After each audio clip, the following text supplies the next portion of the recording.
Hey everyone, welcome back to The Explainer. So, you know that sudden spike of anxiety you get when you walk up to a hotel front desk in a foreign country? Your mind just kind of goes blank, right? Well, today we're fixing that.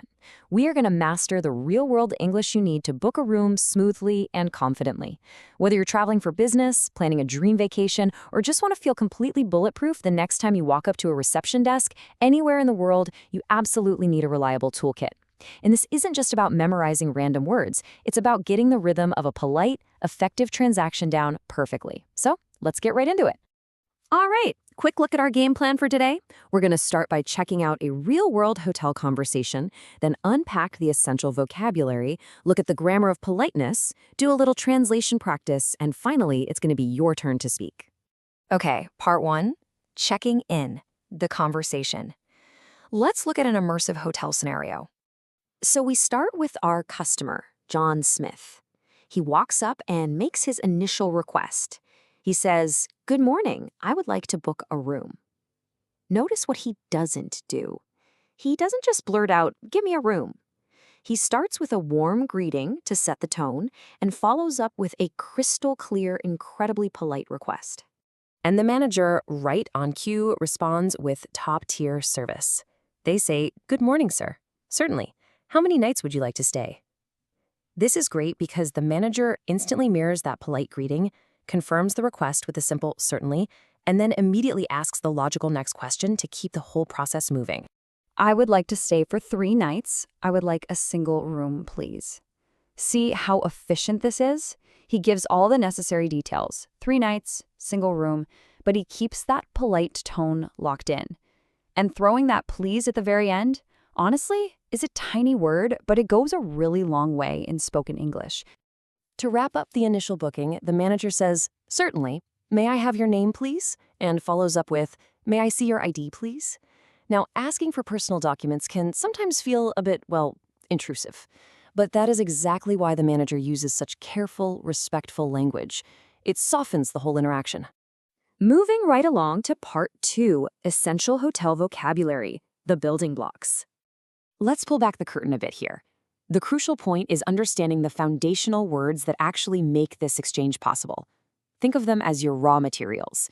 You've got book, which just means to reserve something ahead of time, and check-in, the literal act of arriving and registering. Then you have room types, like a single room for one person. Nailing down these exact terms means there is going to be absolutely zero confusion between you and the hotel staff.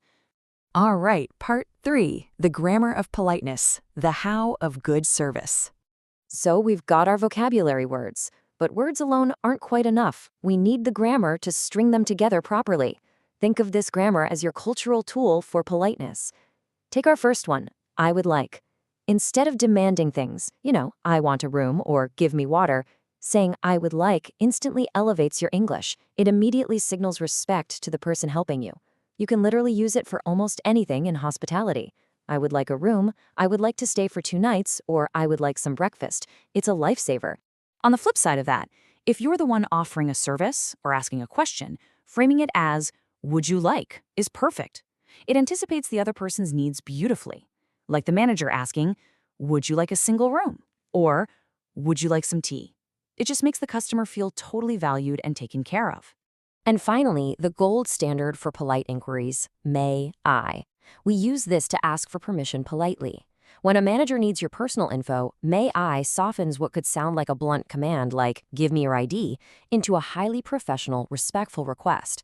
May I see your ID, or may I have your name? It's smooth, professional, and courteous. Part 4, translation and comprehension, testing your understanding. Let's see how much you absorbed. Okay, pop quiz time. What type of room does the customer want? Think back to John Smith's request right at the beginning of the explainer. Do you remember what he asked for? Exactly. He wants a single room. He specifically requested a room meant for just one person.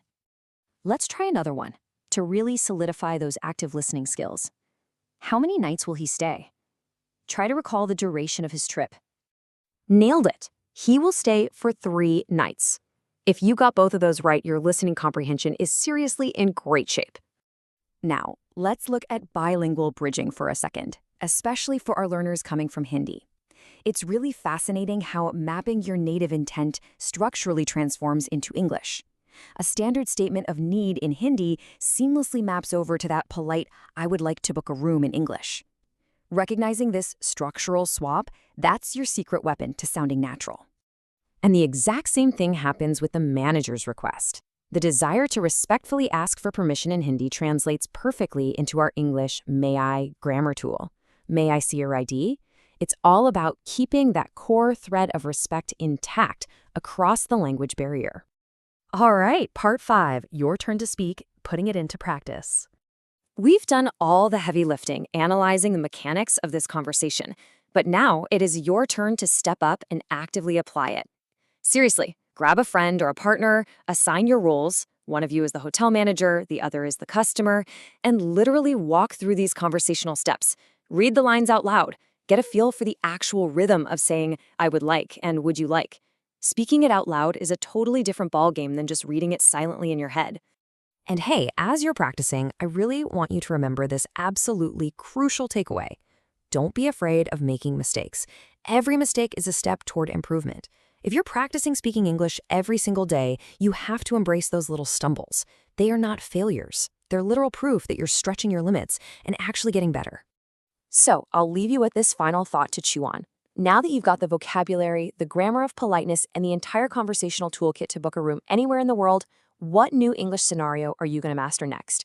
Whether it's ordering at a restaurant or crushing a business meeting, the structure for learning is exactly the same. Keep exploring, keep talking, and I'll catch you in the next explainer.